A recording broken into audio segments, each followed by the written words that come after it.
Él ya no te ama. La frase golpeó a Marina con la contundencia de un puñetazo en el estómago, pronunciada por una voz que apenas reconoció como la suya. Permanecía inmóvil frente al espejo del baño, con la mano posada sobre su vientre a un plano, mientras el test de embarazo positivo yacía olvidado sobre la encimera de mármol. Afuera, la puerta del apartamento se cerró. Eduardo había llegado. El eco de sus zapatos costosos sobre el parqué era un metrónomo que marcaba el tiempo que ella había agotado. Sus 4 años de matrimonio se habían transformado en un interminable pasillo de silencio. Marina, a sus 32 años y como gerente de marketing, dominaba el arte de la narrativa, sabía cómo forjar una marca, vender una idea e inspirar una conexión emocional. Sin embargo, el vínculo con su propio marido, Eduardo, de 38, se había deshilachado. El hilo colgaba suelto, balanceándose en la nada. Él ya no la miraba de verdad. Sus ojos la escaneaban, tratándola como parte de los caros muebles del apartamento, con su inmejorable vista al mar de Florianópolis. Las interacciones se habían reducido a monólogos logísticos, pagos pendientes y agendas que cumplir. Voy a São Paulo el martes, regreso el jueves. Una reunión urgente con inversores. El proyecto en Curitiba se ha extendido. Sus excusas eran invariablemente vagas, profesionales e incuestionables. Eran muros infranqueables. Esa noche, él entró en la habitación sin percatarse de que ella no estaba en la cama. Se encendió la luz del vestidor y ella escuchó el cremallera de una maleta abrirse. Otro viaje. Salió de allí ya cambiado, vistiendo una camisa de lino que ella nunca le había visto. Tendré que volver a Curitiba, dijo sin siquiera mirarla, sus ojos fijos en los botones de su reloj. Surgió un contratiempo con el proyecto. Marina sintió un nudo apretarse en su garganta. ¿De nuevo? Acabas de regresar. Él levantó la cabeza apenas. La irritación era palpable en su rostro, una fisura minúscula en su máscara de indiferencia. Marina, es trabajo. ¿Sabes cómo funciona? Ella ya no lo sabía. Su trabajo solía ser un tema que compartían, discutían, celebraban. Ahora era una caja fuerte e impenetrable. ¿Está bien?, contestó ella, su voz más débil de lo que había pretendido. Él tomó su maletín y se dirigió a la puerta. No hubo beso. No hubo un cuídate, solo un rápido gesto con la cabeza por encima de su hombro. Cierro con llave. La puerta se cerró. El sonido del cerrojo al girar fue definitivo. Marina se quedó inmóvil en el centro de la habitación. El aire se sentía denso, asfixiante. Caminó hacia la ventana, observando cómo el coche de Eduardo salía del garaje y desaparecía en la avenida Beira Mar Norte. Curitiba. La mentira tenía el nombre de una ciudad. Un impulso frío e irracional la dominó. Tomó su celular. La aplicación del rastreo de su coche, olvidada en una carpeta de utilidades, estaba allí. Nunca la había activado. Abrió. Usuario. Contraseña. La ubicación del vehículo parpadeó en la pantalla. Un punto azul que palpitaba. No estaba en camino a Curitiba. El punto estaba fijo en Jurerê Internacional. Su respiración se quedó atrapada en el pecho. Jurerê. Un distrito de lujo, playas, fiestas y hoteles exclusivos. Apenas 25 minutos de su ubicación. Un temblor incontrolable comenzó en sus manos. Trató de sostener el teléfono con firmeza, pero sus dedos no cooperaban. La pantalla mostraba un mapa. El punto azul se había detenido sobre la dirección de uno de los hoteles más prestigiosos de la zona.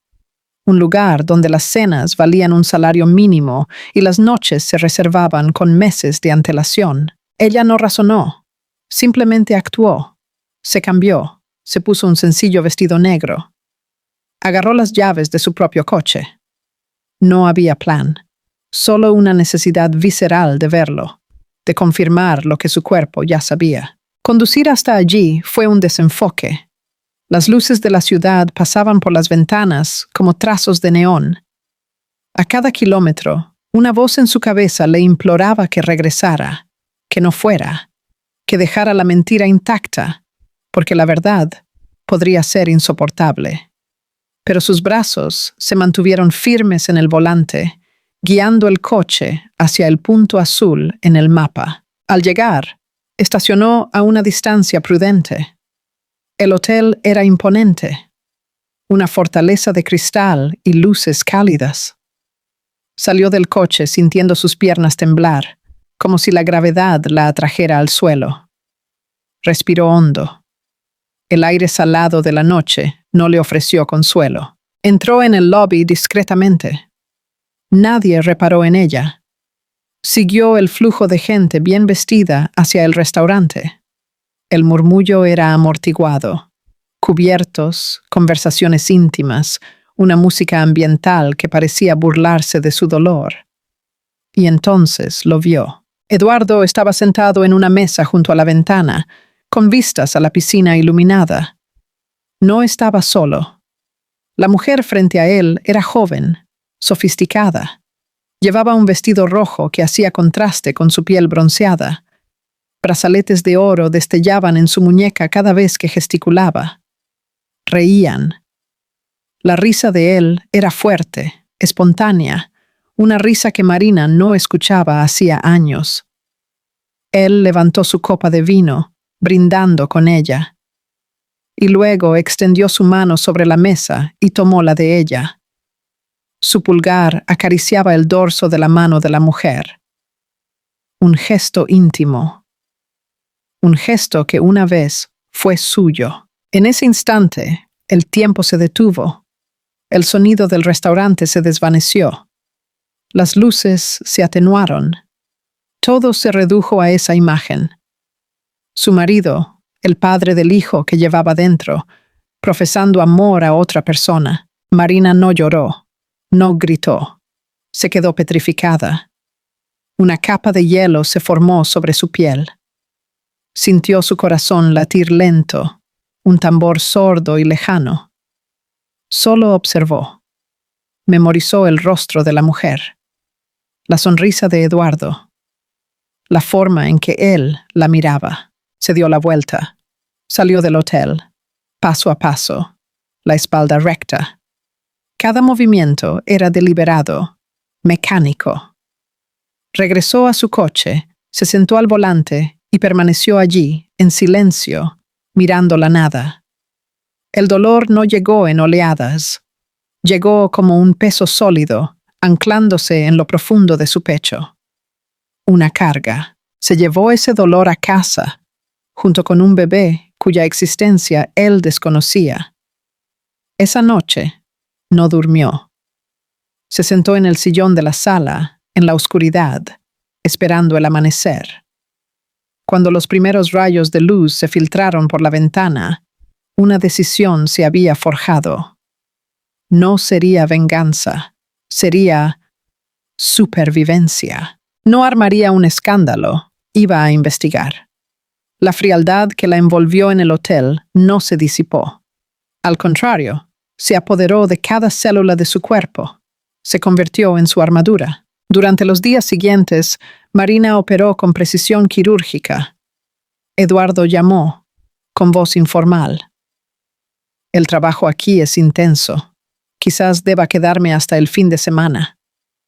Está bien, contestó ella, su tono neutral. Concéntrate en tu trabajo. Mientras él estaba ausente, ella comenzó a indagar. El punto de partida era la empresa, una constructora mediana que el padre de Eduardo había fundado. Él era el CEO, el todopoderoso.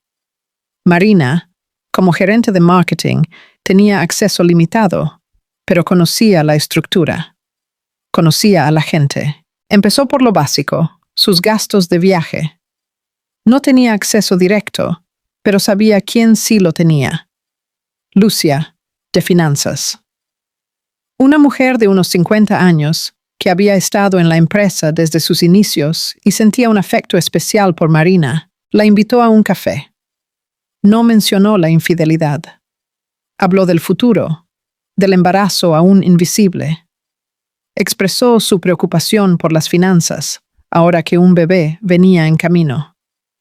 «Solo quiero entender mejor el rumbo de la empresa», dijo Marina, revolviendo el azúcar en su capuchino. «Eduardo está tan estresado, tan absorto en estos viajes. Me preocupa si los proyectos están generando el retorno esperado». Lucia la miró con simpatía. «Siempre ha sido ambicioso, a veces demasiado». Marina se inclinó ligeramente. «Esos viajes a Curitiba parecen costar una fortuna. Los informes de gastos deben ser enormes». Un destello, algo de incomodidad, cruzó los ojos de Lucia. «Son detallados». Marina lo percibió. Era ahí. «Confío en ti, Lucia. Si algo estuviera mal, me lo dirías, ¿verdad?» Lucia dudó. Miró a su alrededor. «Marina, no te metas en esto. Por tu propio bien». La confirmación llegó como una descarga eléctrica. No era solo infidelidad. Había algo más. «Lucia, estoy embarazada», dijo, con voz firme. «El futuro de mi hijo depende de la estabilidad de esta empresa. Si Eduardo está haciendo algo imprudente, necesito saberlo». La lealtad de Lucia estaba dividida. Pero la mención del nieto del fundador, de un futuro que ella había ayudado a construir, pesó más. Esa noche, Marina recibió un correo electrónico anónimo, un archivo protegido con contraseña. La clave era Neptuno 1986, el nombre del primer barco del padre de Eduardo y el año de fundación de la empresa. Ella lo abrió. Eran hojas de cálculo, informes de gastos, facturas escaneadas. Los viajes a Curitiba eran una farsa. Los hoteles eran en São Paulo, Río de Janeiro y resorts de lujo en el nordeste. Los gastos estaban inflados. Cenas de negocios para 5 que costaban lo de 10. Alquiler de coches de alta gama por semanas, cuando las reuniones duraban 2 días. Y entonces vio un nombre: Consultoría. Una firma de consultoría de marketing y eventos recibía pagos mensuales. Sumas elevadas, justificadas como prospección de nuevos mercados y análisis de la competencia. El nombre de la firma: VS Consultoría. Marina tecleó el nombre en Google. El primer resultado fue un perfil de LinkedIn, Victoria Soares. La foto de perfil le cortó la respiración. Era la mujer del restaurante. El vestido rojo, la sonrisa descarada.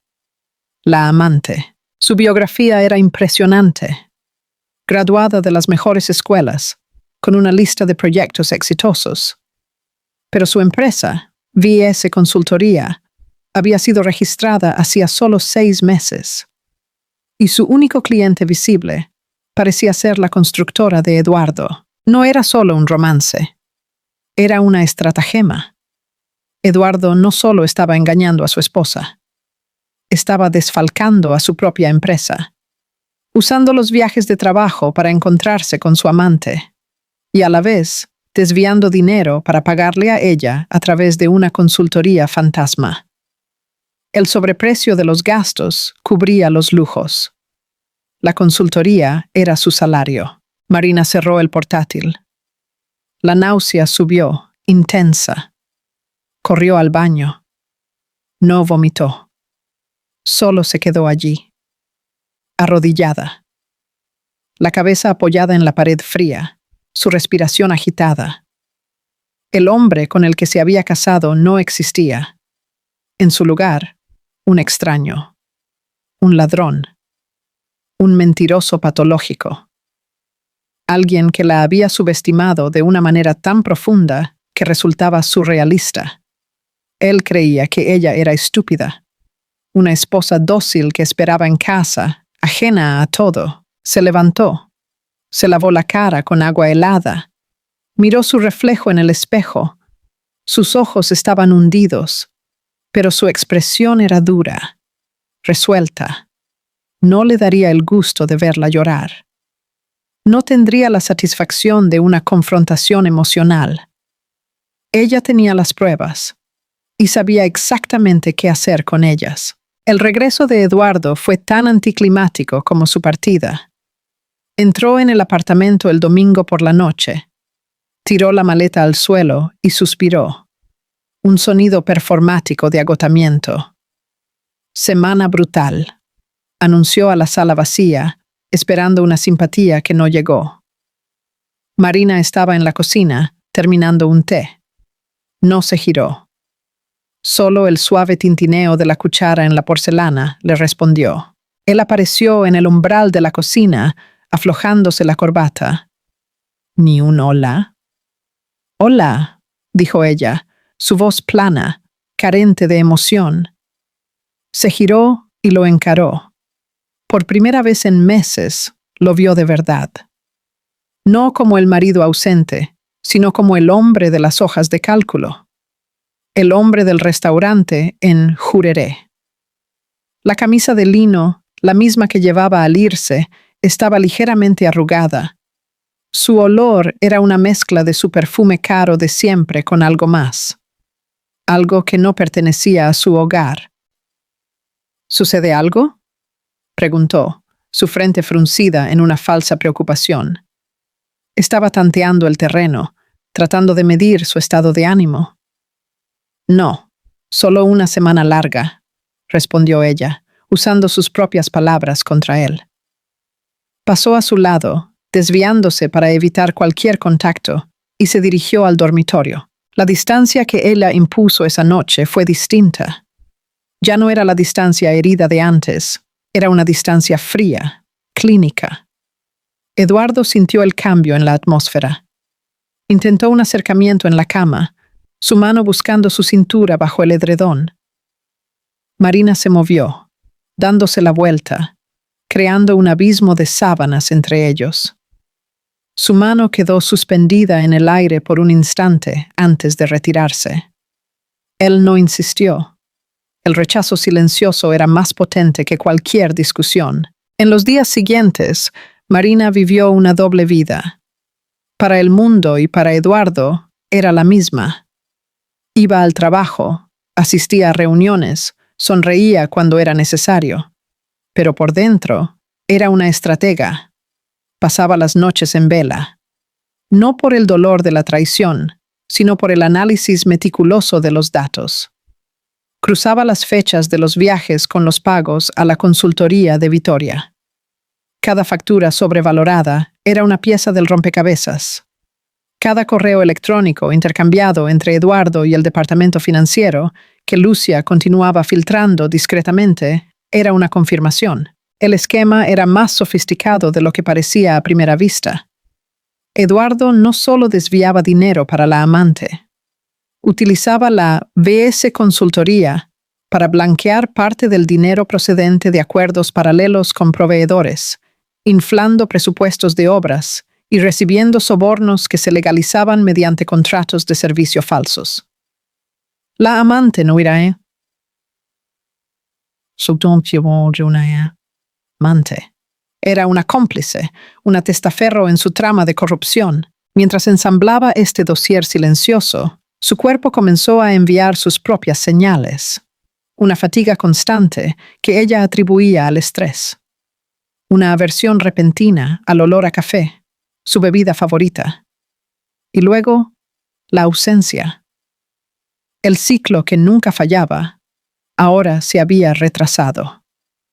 El miedo inicial fue un escalofrío que le recorrió la espalda. Ahora no. Por favor, ahora no. Compró el test de farmacia a la hora del almuerzo, en una farmacia lejana a su barrio, como si comprara algo ilícito. Escondió la pequeña caja en el fondo del bolso. La idea de estar embarazada, en ese momento, parecía una ironía cruel del destino. Traer una vida al mundo justo cuando el suyo se desmoronaba. Esa noche, esperó a que Eduardo durmiera. El sonido de su respiración profunda en la habitación contigua era la banda sonora de su soledad. Fue al baño, cerró la puerta. Sus manos temblaban tanto que apenas pudo abrir el envoltorio. Siguió las instrucciones, con el corazón latiéndole desbocado en la garganta. Y luego esperó. Los 3 minutos más largos de su vida, cuando aparecieron las 2 líneas rosadas, claras e inconfundibles, Marina no sintió la explosión de alegría que siempre había imaginado. Sintió un silencio profundo apoderarse de todo. Se sentó en el borde de la bañera, con el test en la mano, y miró su reflejo en el metal cromado del grifo. Una imagen distorsionada. Estaba embarazada. Una vida crecía dentro de ella. Una vida que era mitad suya. Mitad del hombre que la engañaba y robaba. La felicidad y el pavor se mezclaron en una emoción única, sofocante. Su mano fue instintivamente a su vientre, un gesto de protección. De pronto, la investigación, las hojas de cálculo, la traición. Todo adquirió una nueva dimensión. Ya no se trataba solo de ella, se trataba del futuro indefenso que llevaba. La ironía era brutal. Justo cuando más necesitaría su apoyo, el de su compañero, el del padre, era cuando él estaba más ausente, más distante, viviendo una vida secreta de lujo y mentiras. La idea de contárselo era impensable. ¿Cómo compartir la noticia más íntima de su vida con un extraño? ¿Cómo mirarlo a los ojos y decirle, vamos a tener un hijo, sabiendo que esos mismos ojos miraban con amor a otra mujer? El embarazo se convirtió en su secreto mejor guardado, una fuente de fortaleza y vulnerabilidad. La fatiga matutina era real, pero la disimulaba. Las náuseas venían en oleadas, y ella aprendía a controlarlas, a respirar profundamente, a encerrarse en el baño de la oficina por unos minutos hasta que pasaban. El embarazo era su ancla y su motor. La mantenía centrada, pero también la impulsaba hacia adelante, hacia la conclusión de lo que había comenzado. Eduardo, inmerso en su arrogancia, no notaba nada. Veía lo que quería ver. Una esposa callada, quizás un poco más fatigada, pero, sobre todo, complaciente. La ausencia de conflicto lo tranquilizaba. Él interpretaba su silencio como resignación, no como preparación para la guerra. «Estás tan callada últimamente», comentó una noche, mientras veían una película a la que ninguno prestaba atención. «Solo estoy cansada», respondió ella, con la mirada fija en la pantalla.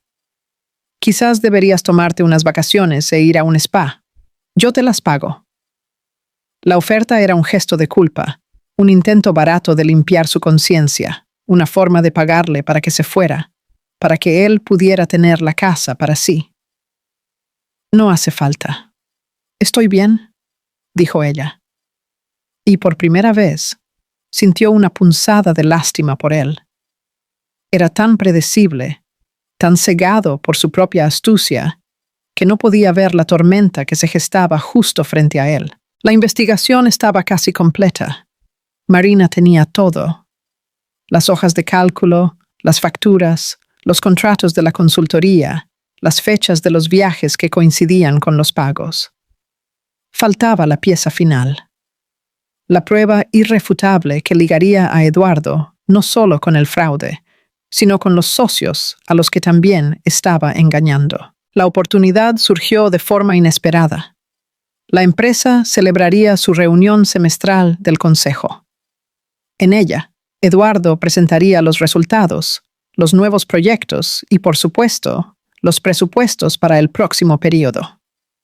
Entre los miembros del consejo estaban los 2 socios minoritarios, amigos de la infancia de su padre, hombres que lo habían visto crecer y que habían depositado en él su confianza para continuar el legado familiar, Ricardo y Afonso. Marina sabía que esta era su oportunidad.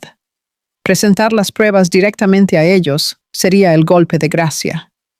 Un golpe limpio, profesional, que no dejaría margen para la negación. Pasó la semana previa a la reunión ultimando el dossier. Lo organizó todo en una presentación clara y concisa. Hechos, cifras, documentos. Sin emoción, sin acusaciones personales sobre la traición. Solo el fraude corporativo, expuesto de forma ineludible. Era el lenguaje que ellos entenderían. El lenguaje del dinero, de la quiebra de la confianza, del riesgo para el negocio. La víspera de la reunión, mientras daba los toques finales a la presentación en su notebook, sentada en la mesa del comedor, Eduardo llegó a casa temprano. La vio concentrada y se acercó por detrás. ¿Trabajando hasta tarde?, preguntó, con un tono de curiosidad. Marina cerró la notebook con un movimiento rápido, el corazón desbocado, solo terminando un proyecto de marketing. Él miró la tapa cerrada, desconfiado. «Estás muy misteriosa». Ella se levantó, forzando una sonrisa. «Es una gran campaña, sorpresa». Él no pareció convencido, pero lo dejó pasar. Esa noche, la tensión en el apartamento era palpable. Era la calma antes de la batalla. Marina apenas durmió, su mente repasando cada paso del plan. No tenía miedo. El descubrimiento del embarazo había erradicado el miedo, sustituyéndolo por una determinación férrea. Ahora luchaba por dos. Al día siguiente, el mundo de Eduardo, construido sobre la mentira y la arrogancia, se desmoronaría y sería derribado por la mujer que él despreció, la mujer que llevaba a su hijo en secreto. El día de la reunión del consejo amaneció gris y húmedo, reflejo perfecto del ambiente que se instalaba en el apartamento. Marina se despertó antes de la alarma, el cuerpo tenso, la mente aguda. Eduardo aún dormía, una figura ajena y tranquila en la inmensidad de la cama. Por un instante, lo observó, buscando algún rastro del hombre con el que se había casado. No había nada, solo un extraño, cuya respiración rítmica parecía burlarse de la tormenta que estaba a punto de desatarse. Se levantó en silencio, procurando no hacer ruido, un viejo hábito que ahora adquiría un nuevo propósito: no despertar al enemigo antes de tiempo. En el baño, la náusea matutina la golpeó con fuerza. Se apoyó en el lavabo, respirando profundamente, esperando que la ola pasara. Miró su rostro en el espejo. Había discretas ojeras bajo sus ojos, pero estos brillaban con una intensidad febril. El embarazo, su secreto y su fuerza, era un fuego latente que la mantenía en pie. Hoy, no era solo Marina, la gerente de marketing. Era una madre protegiendo el futuro de su hijo. Esta transformación le otorgó una claridad que nunca antes había poseído.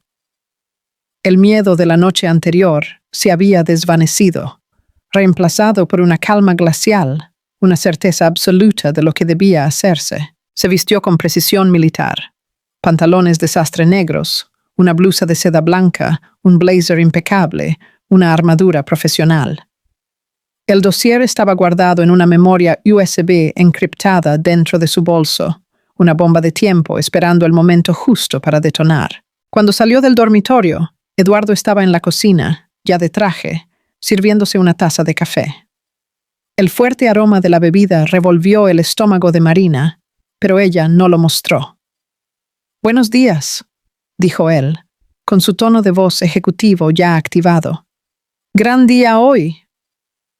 Había un brillo de excitación en sus ojos, la arrogancia del hombre que cree tener el control absoluto del juego, a punto de presentar sus logros y asegurar más poder. «Sí, gran día», asintió ella, con voz neutra, mientras tomaba una manzana. La duplicidad de sus palabras quedó flotando en el aire, pero él, ciego por su propio ego, no lo percibió. «Voy a presentar el nuevo proyecto de expansión para el Nordeste. Ricardo y Afonso se van a impresionar con las cifras. continuó alardeando. La consultoría de Vitoria hizo un trabajo de prospección impecable. Marina sintió un sabor metálico en la boca al escuchar el nombre de ella pronunciado con tanta naturalidad, con tanto orgullo. Él estaba restregándole el fraude en la cara sin saberlo. Ella solo asintió, dio un mordisco a la manzana y se alejó. Tengo que irme. Tengo una reunión temprano. Nos vemos en la oficina, dijo él, ya distraído, revisando unas notas en su tablet. El camino hacia la empresa fue surrealista. Las calles de Florianópolis, el puente, el paisaje familiar, todo parecía pertenecer a otra vida. Dentro del coche, Marina repasó el plan. No irrumpiría en la reunión del consejo. Eso sería dramático, impulsivo. Su estrategia era más sutil, más inteligente. Había agendado una breve reunión urgente de 15 minutos de alineación de marketing con Ricardo y Afonso 30 minutos antes de la reunión principal con Eduardo. La excusa era la necesidad de aprobar un presupuesto de emergencia para una campaña digital. Era plausible, era su trabajo. Al llegar a la empresa, el ambiente en el piso de la dirección estaba cargado de una tensa formalidad. Las secretarias se movían apresuradamente. El olor a café y papel era omnipresente. Marina vio a Eduardo entrar en su despacho, la puerta cerrándose tras él. Estaba en su hábitat natural, el rey en su castillo. Ella se dirigió directamente al despacho de Ricardo. Llamó a la puerta. «Ricardo, soy Marina. ¿Tenemos esos 15 minutos?» Ricardo, un hombre de unos 60 años, con una mirada cansada pero astuta, abrió la puerta. «Marina, claro. Pasa. Afonso ya está aquí». Afonso, el otro socio, más efusivo y enérgico, estaba sentado en uno de los sillones. Ambos la saludaron con un afecto paternal. La conocían desde que había empezado a salir con Eduardo. Verla allí, profesional y seria, era algo habitual. «¿Y bien? ¿Cuál es la urgencia?», preguntó Afonso, sonriendo. Marina cerró la puerta. La adrenalina comenzó a latir en sus venas, pero su voz salió tranquila, controlada. «La urgencia no es de marketing, es sobre la empresa. Y les pido, antes que nada, que me escuchen hasta el final, por la memoria del padre de Eduardo y por el futuro de este lugar». El cambio en su tono fue inmediato. Las sonrisas desaparecieron de sus rostros. La formalidad dio paso a una aguda atención. Ricardo se ajustó en su silla. «Nos estás asustando, Marina». «¿Qué ha pasado?». Ella no respondió con palabras. Abrió su bolso, tomó la memoria USB y la conectó al portátil sobre la mesa de Ricardo. «He descubierto algunas cosas que, lamentablemente, conciernen a Eduardo». En 10 minutos, lo presentó todo. La pantalla del portátil mostraba las hojas de cálculo, los gráficos que ella había montado, las copias de las facturas infladas, los contratos con la VS Consultoría. Narró los hechos de forma clínica, señalando fechas, cantidades, inconsistencias. Mostró el registro de la empresa de Vitoria Soares, su fecha de creación y la ausencia de cualquier otro cliente visible. No mencionó la palabra amante, no era necesario.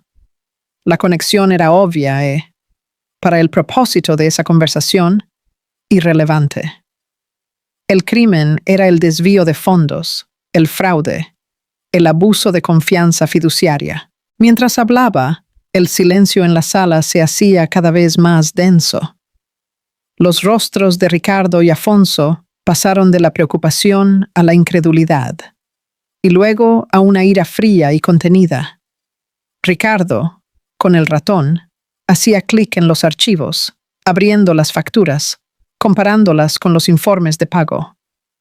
Afonso se levantó y comenzó a caminar por la sala, la mano sobre la boca, la mirada fija en el suelo. Cuando Marina terminó, un silencio sepulcral se apoderó del ambiente. Ricardo se quitó las gafas, Se frotó los ojos y la miró con una expresión que mezclaba horror y una admiración renuente. «Marina, ¿por qué estás haciendo esto?», preguntó, la voz baja, casi un susurro. «Es tu marido». Marina lo miró fijamente, la espalda recta, la mano discretamente posada sobre su vientre. «Porque esta empresa fue el sueño de su padre. Y porque mi lealtad está con la verdad, no con quien la oculta. Y, sobre todo, porque no voy a permitir que el futuro de mi familia se construya sobre una base de mentiras y robo». La palabra familia salió con un peso que solo ella entendía por completo. En ese momento, la puerta del despacho de Eduardo se abrió en el pasillo. Escucharon su voz, animada, saludando a la secretaria. Estaba camino a la sala de reuniones del consejo, listo para su gran momento. Afonso dejó de caminar y miró a Ricardo. Un entendimiento silencioso pasó entre los dos viejos socios. La decisión estaba tomada. Ricardo se dirigió a Marina. «Gracias. Nosotros nos hacemos cargo a partir de aquí. Te pido que regreses a tu despacho y no comentes esto con nadie.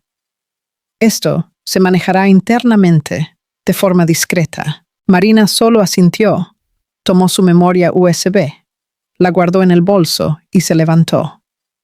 Al salir de la sala, su mirada se cruzó con la de Eduardo, que estaba al final del pasillo, entrando en la sala del consejo. Él le dedicó una sonrisa rápida, engreída, la sonrisa de quien no tiene idea de que su mundo está a punto de implosionar. Ella no le devolvió la sonrisa. Solo se dirigió a su despacho, cerró la puerta y se sentó en su silla. El sonido de su propio corazón era lo único que podía oír. La bomba había sido entregada. Ahora solo quedaba esperar la explosión. La espera en el despacho de Marina fue una experiencia extracorporal. El tiempo parecía distorsionado, cada minuto arrastrándose con la densidad de una hora. No intentó trabajar, simplemente se quedó sentada, con las manos cruzadas sobre el escritorio, la mirada perdida en la vista de la ciudad a través del ventanal. Afuera, la vida seguía su curso normal. Coches circulaban, gente caminaba, el mundo operaba en su feliz ignorancia. Pero allí, en ese piso de la dirección, un universo estaba a punto de colapsar. Escuchaba los sonidos amortiguados del pasillo. Pasos, teléfonos sonando, una risa distante. Y cada uno de ellos parecía amplificado, cargado de un significado oculto. No temía lo que le sucedería a Eduardo. Estaba ansiosa por el fin de la farsa, por la liberación que la verdad, por muy brutal que fuera, traería. Al otro lado del pasillo, en la sala de reuniones del consejo, Eduardo comenzó su presentación con la confianza de un maestro, dirigiendo una sinfonía que él mismo había compuesto. Distribuyó copias de su informe, sonrió a Ricardo y Afonso e inició su discurso sobre crecimiento, innovación y las brillantes perspectivas abiertas por la nueva estrategia de prospección en el Nordeste. Hablaba con fluidez, citando cifras y proyecciones que, en su mente, eran la prueba de su genialidad como CEO. No notó la inusual quietud de los dos socios. No percibió que no abrían los informes que él distribuía, sino que miraban a sus propias tablets, donde el dossier de Marina estaba abierto. Ricardo lo dejó hablar durante casi 20 minutos. Lo dejó profundizar en las mentiras, construir su castillo de naipes cada vez más alto. Lo dejó elogiar el trabajo excepcional de la BS Consultoría, detallando los supuestos insights que la empresa de Vitoria había proporcionado. Cada palabra que Eduardo pronunciaba era una palada más de tierra sobre su propia tumba profesional. Afonso, incapaz de contener su ira, mantenía el rostro impasible, pero sus dedos tamborileaban silenciosamente sobre la mesa. Un golpeteo rítmico de impaciencia y desprecio. Finalmente, cuando Eduardo hizo una pausa dramática, antes de revelar el presupuesto solicitado para la fase 2 del proyecto, Ricardo lo interrumpió. Eduardo, dijo, su voz tranquila, pero con una autoridad que cortó el aire de la sala. Tengo una pregunta sobre esta consultoría. La VSC. Eduardo pareció sorprendido por la interrupción, pero sonrió, listo para defender a su socia. Claro, Ricardo, pregunta lo que quieras. Ricardo no lo miró. Mantuvo los ojos fijos en su tablet. El NIF de esta empresa fue registrado hace 6 meses. El domicilio fiscal es una oficina comercial que, según una verificación rápida que acabamos de hacer, está vacía. Y el único cliente que parece tener somos nosotros. ¿Puedes explicarnos cómo una empresa tan nueva, sin estructura aparente, logró producir un trabajo de prospección tan exhaustivo? La sonrisa de Eduardo vaciló. Una sombra de incertidumbre cruzó su rostro. No esperaba este nivel de escrutinio. Bueno, son nuevos, pero extremadamente agresivos. Victoria Soares es un talento raro. Ella utiliza una red de contactos. Victoria Soares, interrumpió Afonso, la voz grave, hablando por primera vez. Es la misma Victoria Soares que viajó contigo a un resort en Trancoso en septiembre. En un viaje pagado con la tarjeta corporativa de la empresa, bajo la justificación de una reunión con inversores locales. A Eduardo se le fue el color del rostro. Miró de Afonso a Ricardo y por primera vez vio que no lo miraban con admiración, sino con un juicio frío e implacable. Se dio cuenta de que aquello no era una reunión. Era una emboscada. No sé de qué están hablando, balbuceó, su confianza evaporándose, su postura de CEO colapsando en segundos. Su rabia tomó el relevo. Ricardo, entonces, giró la tablet hacia él. En la pantalla no estaba la presentación de Eduardo, sino una de las hojas de cálculo de Marina con los gastos de viaje y los pagos a la consultoría resaltados en rojo, uno al lado del otro. Lo sabemos, Eduardo. Sabemos de los hoteles de lujo, de las cenas sobrevaloradas, de los contratos falsos. Sabemos que has utilizado el dinero de esta empresa, el legado de tu padre, para financiar tu doble vida y enriquecer a tu amante. La palabra amante fue dicha con un desprecio cortante.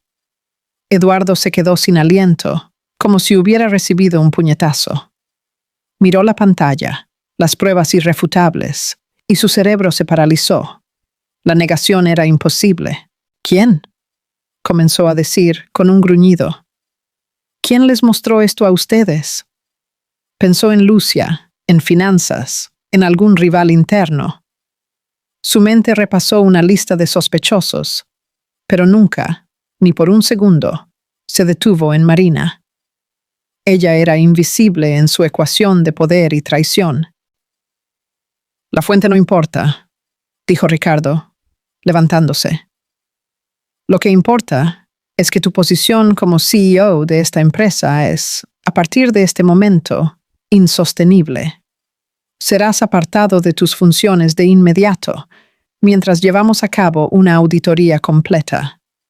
El Consejo votará tu destitución permanente la próxima semana, lo cual, dadas las circunstancias, será un mero trámite. La ejecución fue silenciosa, brutal y corporativa.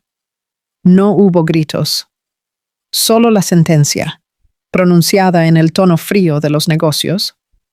Eduardo se quedó parado, pálido, con las manos temblando. El hombre que había entrado en esa sala como un rey estaba siendo expulsado como un criminal. No pueden hacer esto, susurró, la voz quebrada. Ya lo hicimos, respondió Afonso, dirigiéndose a la puerta. En 1 hora se enviará un correo electrónico a los empleados, comunicando que estás tomando una excedencia sabática por tiempo indefinido. Te sugiero que recojas tus cosas y salgas discretamente. Es el último vestigio de dignidad que podemos ofrecerte. Mientras la puerta se cerraba, dejando a Eduardo solo en la sala con los escombros de su carrera, Marina, en su propio despacho, recibió un correo electrónico de Ricardo. El asunto era: Gracias. El cuerpo del correo solo contenía una frase. Está hecho. Ella cerró los ojos y soltó el aire que no sabía que estaba conteniendo. No sintió alegría. No sintió triunfo. Sintió solo el peso abrumador del final. El final de su matrimonio, el final de la ilusión, el final de una era. Fue un alivio doloroso, como la sensación que se tiene cuando un hueso roto es finalmente colocado en su sitio. Minutos después, escuchó la puerta del despacho de Eduardo abrirse. No se movió. Solo esperó. Él no fue a su despacho. Escuchó sus pasos apresurados dirigiéndose al ascensor. Estaba huyendo. El gran CEO, el hombre astuto, estaba huyendo del campo de batalla que él mismo había creado. Mientras Eduardo pensaba que era el jugador más inteligente en la mesa, fue la mujer embarazada que él subestimó.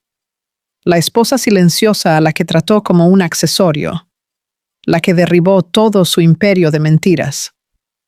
Y lo hizo sin levantar la voz. Sin derramar una lágrima en público, utilizando la misma inteligencia y estrategia que él creía poseer en exclusiva. Su juego había sido desmantelado, el jaque mate se había consumado. La salida de Eduardo del edificio fue el epílogo silencioso de su caída. Marina permaneció en su despacho. Una isla de calma en medio de la turbulencia que, aunque invisible para la mayoría, recorría las venas de la empresa. El correo electrónico de Ricardo se envió puntualmente 1 hora después. Y la noticia de la excedencia sabática de Eduardo se propagó como una onda de choque contenida. Empezaron los susurros en las esquinas, se intercambiaron especulaciones en mensajes privados, pero nadie sabía la verdadera magnitud de lo que había sucedido.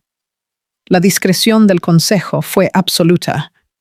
Protegieron la reputación de la empresa, incluso mientras amputaban a su líder corrupto.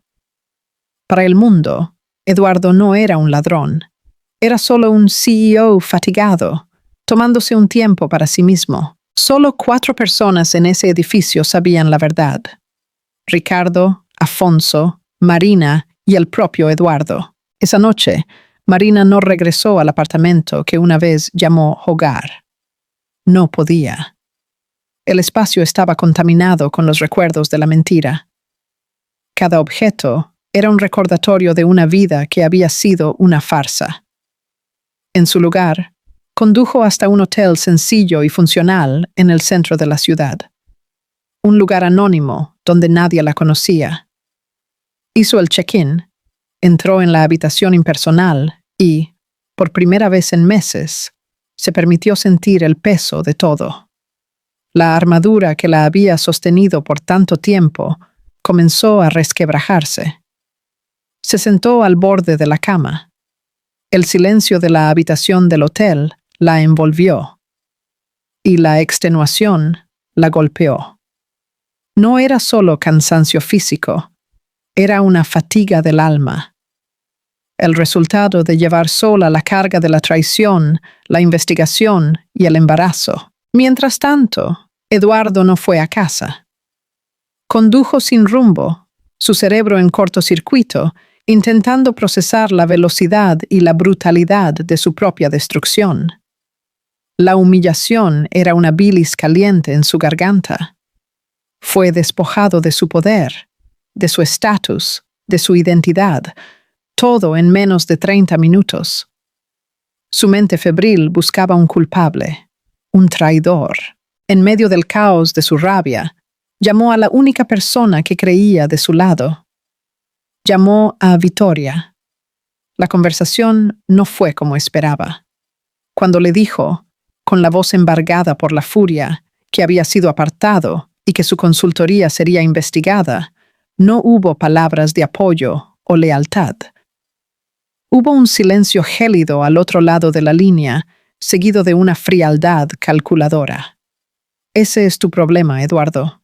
Mi contrato es con la empresa. Si la empresa es auditada, mis registros están en orden. Yo presté los servicios contratados. La negación fue instantánea y total. Ella se estaba desvinculando de él, cortando los lazos con la misma precisión quirúrgica con la que él había sido removido de su cargo. «No me llames más», dijo antes de colgar. El sonido de la llamada terminada fue más impactante para Eduardo que la propia destitución. Se dio cuenta, con una claridad nauseabunda, de que su relación nunca había sido sobre afecto o lealtad. Había sido un negocio que acababa de quebrar. Estaba solo, completa e irremediablemente solo. Fue en ese abismo de desesperación que su mente finalmente se volvió hacia la única persona que le quedaba, Marina. No la llamó por amor o arrepentimiento.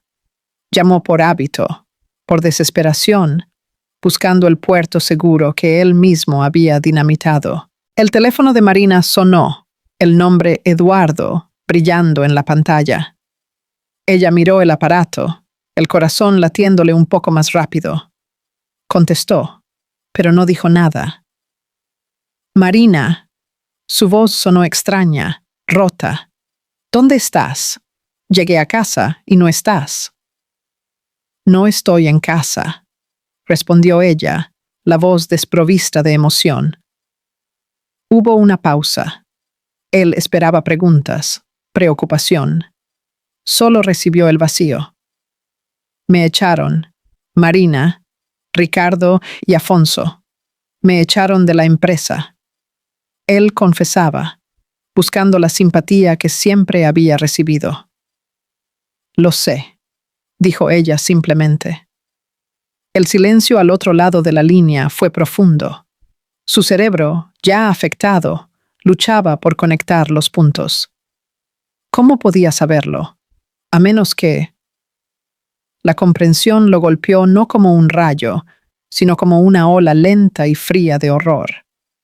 Su calma de los últimos meses, el misterio, la tranquilidad aterradora.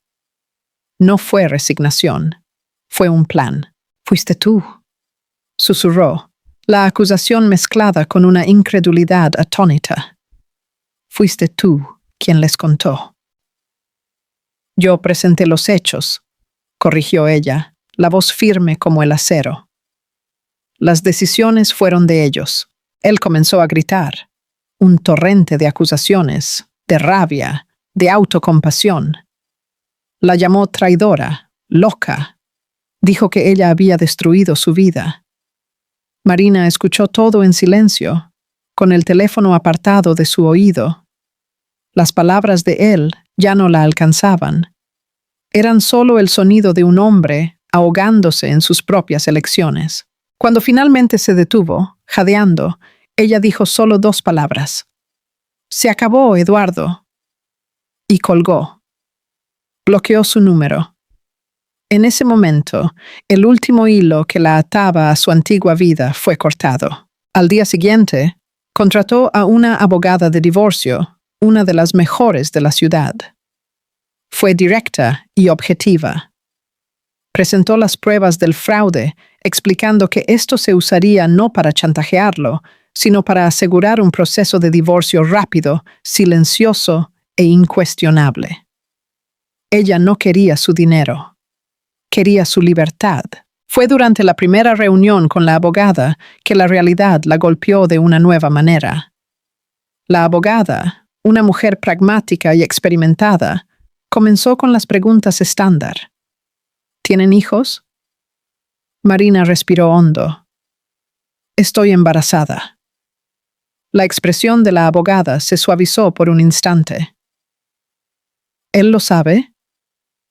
No. La revelación cambió la dinámica. El embarazo ya no era solo un secreto personal.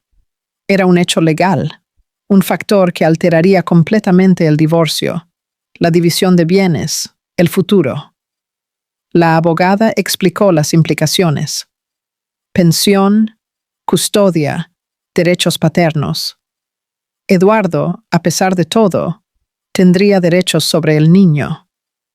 La idea hizo que el estómago de Marina se revolviera. Fue entonces cuando Eduardo, en su desesperación, cometió su error final.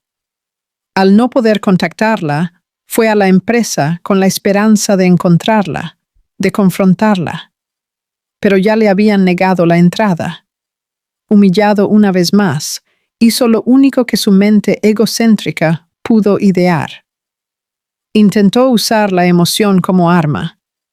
Llamó a la madre de Marina. La conversación fue un desastre.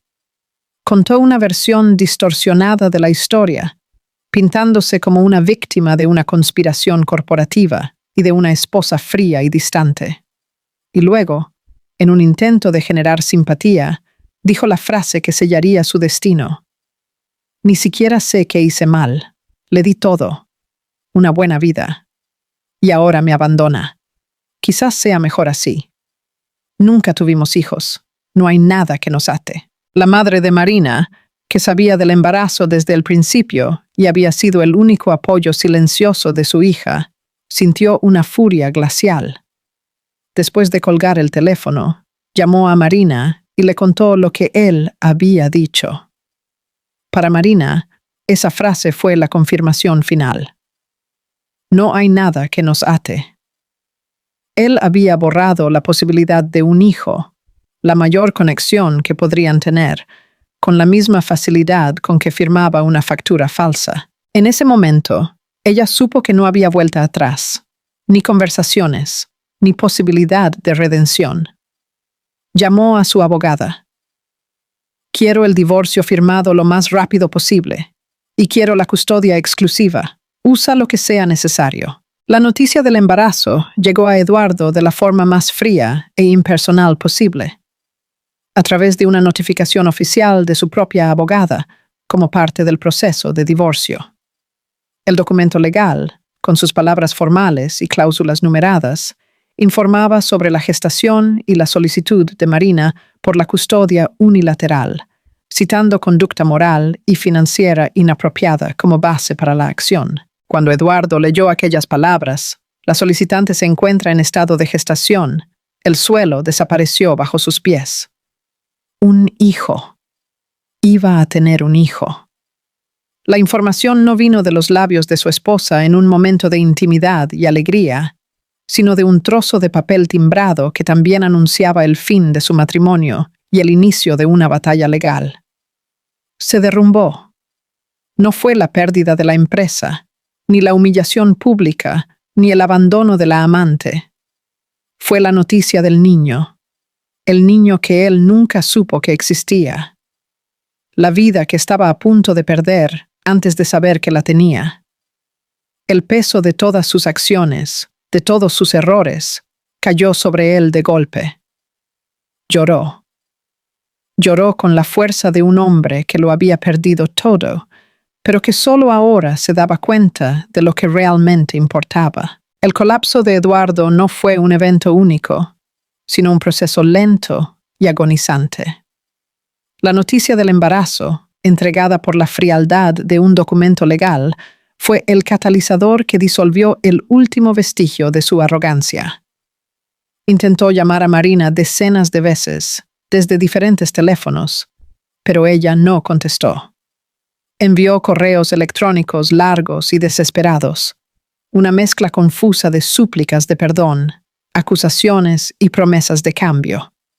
Eran los gritos de un hombre que solo percibió el valor de lo que tenía en el momento exacto en que una firma en un papel lo declaraba legalmente perdido. Imploró hablar. Apareció en el hotel donde ella se hospedaba, pero la recepción, instruida por la abogada de Marina, bloqueó su entrada. La esperó en el estacionamiento de su trabajo, una figura patética apoyada en su coche, el mismo coche que antes era un símbolo de su poder y ahora parecía solo un accesorio de su derrota. Cuando Marina salió del edificio, al final del día, y lo vio allí, no dudó. Siguió caminando hacia su propio coche, con expresión neutra. «Marina, por favor», la llamó, con la voz rota.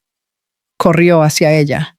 5 minutos, es todo lo que pido. Ella se detuvo, pero no lo miró directamente. Su mirada estaba fija en un punto más allá de él. «No tenemos nada que hablar, Eduardo». «Sí, lo tenemos. Vamos a tener un hijo, dijo, la palabra hijo pronunciada con una mezcla de pavor y maravilla. Me equivoqué. Sé que me equivoqué. Me perdí. El mundo corporativo se me subió a la cabeza. La presión. Fui un idiota, un cobarde. Pero puedo arreglarlo. Podemos arreglarlo. Por nuestro hijo. Era un discurso ensayado en la desesperación, las excusas clásicas de un hombre acorralado. Pero para Marina, las palabras eran huecas, desprovistas de cualquier significado real. Eran solo ruido. No te perdiste, Eduardo. Tomaste decisiones. Respondió ella, la voz tranquila, pero afilada como el cristal. Elegiste mentir cada día. Elegiste faltarme al respeto.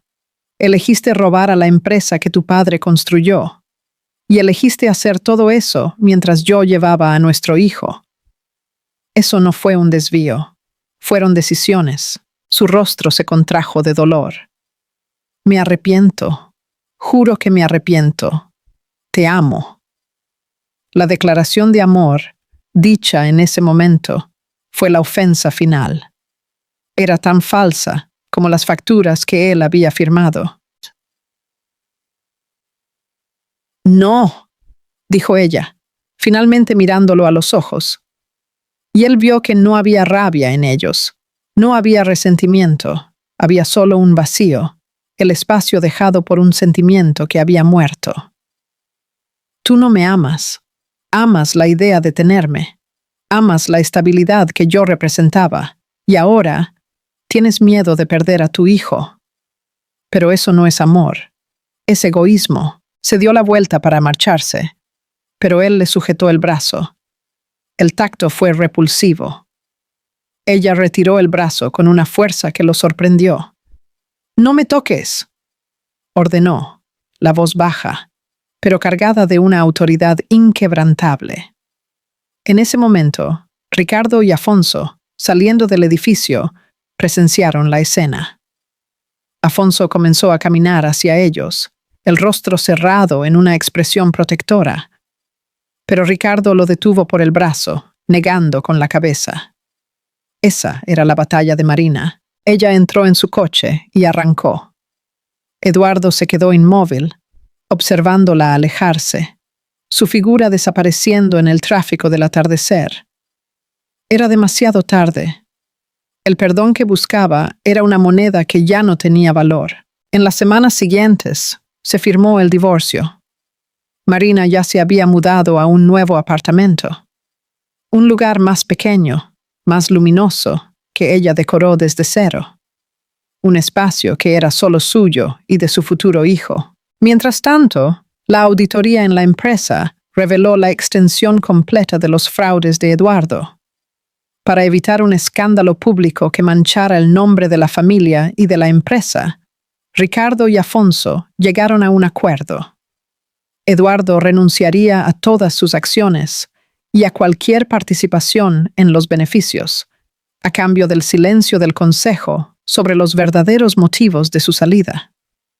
Salió sin nada, excepto la obligación legal de pagar una pensión alimenticia que se calcularía sobre un futuro que él ya no poseía. Fue entonces cuando Ricardo buscó a Marina.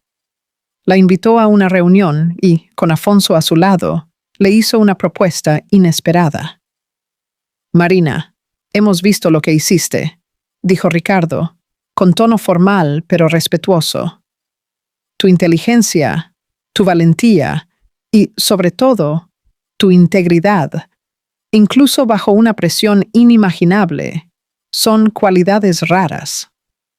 La empresa necesita un nuevo liderazgo en marketing. Alguien que entienda nuestro legado, pero que tenga visión de futuro. Alguien en quien podamos confiar. Nos gustaría ofrecerte el puesto de directora de marketing. La oferta la dejó sin aliento. Era el reconocimiento de su profesionalismo, de su fuerza, de su postura. Era la validación que ella no buscó, pero que merecía profundamente. Ella aceptó. Eduardo lloró cuando se enteró de todo. Lloró cuando el oficial de justicia le entregó los papeles del divorcio finalizados. Lloró cuando vio el anuncio interno de la promoción de Marina. Pero sus lágrimas no eran por el fin del matrimonio. Eran por la aplastante comprensión de a quien realmente había perdido. No perdió solo a una esposa. Perdió a la mujer que, en silencio, era más fuerte, más inteligente y más capaz que él jamás.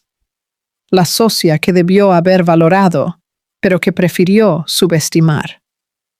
Se perdió a sí mismo en el reflejo de la grandeza de ella. El último encuentro de ellos fue en el juzgado, para una audiencia de conciliación sobre la custodia. Él estaba más delgado, abatido. Ella, con el embarazo ya visible, irradiaba una serenidad poderosa. Él intentó una última vez. La voz, un susurro desesperado en el pasillo. Solo quería que creyeras que he cambiado. Marina lo miró, la mano posada protectoramente sobre su vientre. Y entonces le dio su sentencia final. Las palabras que resonarían en su mente por el resto de sus días. No necesito que creas en mí. Tengo una vida entera para demostrarle a mi hijo lo que es el amor de verdad. Y le dio la espalda, caminando hacia su futuro, dejándolo atrás con el fantasma de sus elecciones.